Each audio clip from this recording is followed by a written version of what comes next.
বিশাল মাঠে সামিয়ানা টানানো, তার নিচেই কাতারে কাতারে বসা মানুষ। কাতারে বসা মানুষদের সামনে স্বেচ্ছাসেবকেরা পৌঁছে দিচ্ছেন ইফতারি। বিকেল 5:30টার পর থেকে মানুষের আগমন ঘটে মিছিলের মতো।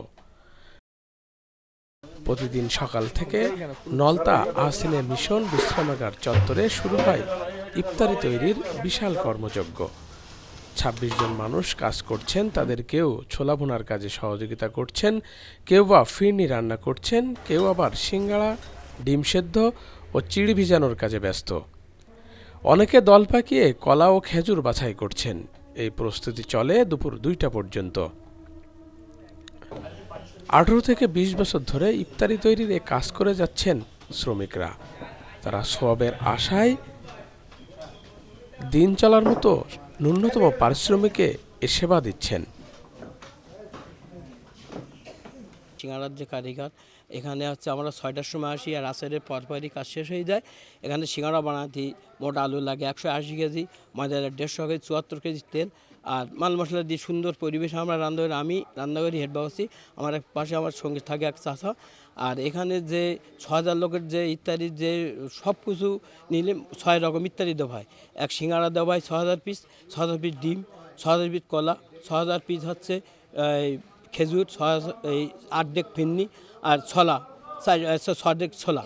তাই দিয়ে মোট 6000 লোকের আইটেম হয়। নলতা যে আফসিনা মিশনের যে রজা শরীফ পাশে যে ইত্যাদি মাঠ আছে, মফেল মাঠ, এখানে বর্ণন করা হয় আসরে পড়বে নামাজ কালাম পড়ে সবাই 350 মতো লোক এখানে যে মানে বিনি স্বার্থে কাজ করে, তাদের কোনো একটি টাকা না, সবাই সওয়াবের আশায়, আমরা সওয়াবের আশায় আমরা যেখানে যে কাজ করি, আমাদের সীমিত যেটা আমাদের সবাই সন্তুষ্ট হয় না, আমরা সওয়াবের আশা আসি।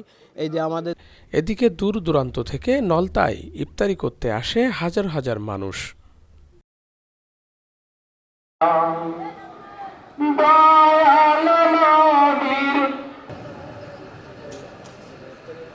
এ আয়োজনে 300 স্বেচ্ছাসেবক কাজ করে। এতে প্রতিদিন খরচ হয় 2.5 থেকে 3 লক্ষ টাকা, যার অর্থ খান বাহাদুর আহসানুল্লাহর ভক্তরা দিয়ে থাকেন। আর এই কর্মযজ্ঞ চালু রাখার প্রত্যয় ব্যক্ত করেন প্রতিষ্ঠানটির সাধারণ সম্পাদক। স্থানীয় মানুষ সহ আশেপাশের বিভিন্ন জেলা থেকেও এই ইফতার মাহফিলে অংশগ্রহণ করার জন্য মানুষ ছুটে আসে এবং প্রতিদিন 7 রকম দফা দিয়ে এই ইফতারি সাজানো হয়ে থাকে এবং এই ইফতারিতে প্রতিদিন প্রায় 2,60,000 থেকে 2,70,000 টাকার মতো খরচ হয়। এই 600 থেকে 6,500 থেকে 6,500 মানুষের ইফতারিতে যারা অনুদান দেন, আমাদেরকে আর্থিক সহায়তা করেন, তারা হচ্ছেন নলতা কেন্দ্রীয় আহসানিয়া মিশন পরিবারের সদস্য সহ দরবার শরীফের ভক্তবৃন্দ, তারা এই আর্থিক সহায়তা করে থাকেন। আমরা এইটার লোকের সাথে ইফতারি করা এবং নামাজ পড়া খুবই আনন্দ লাগে। সব কিছুর মালিক আল্লাহ, এখানে আল্লাহর একটা রহমত আছে। আমার বয়স যখন 5 বছর, তখন থেকে আমি এখানে কাজ করছি।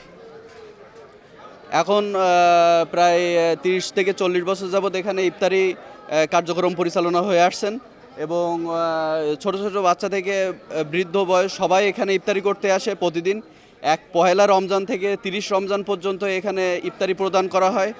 আমরা মিলেমিশে সবাই, ছোট বড় সবাই মিলেমিশে এখানে কাজ করে থাকি এবং সোয়াবের আশায় বিনা পারিশ্রমিকে আমরা এই কাজটি করে থাকি স্বতঃস্ফূর্তভাবে।